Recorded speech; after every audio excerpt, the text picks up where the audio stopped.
ابوبکر د دې واټر سپلای سکیم چې کوم دی نو دا ډېر لرې ځای نه راځي.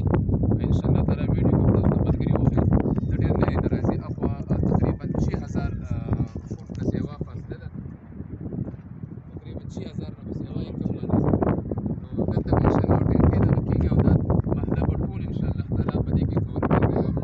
ټول د الله تعالی نه دا دعا وشي چې الله تعالی دې په دې خیر کړي چې دا ټول وي سو. آمین.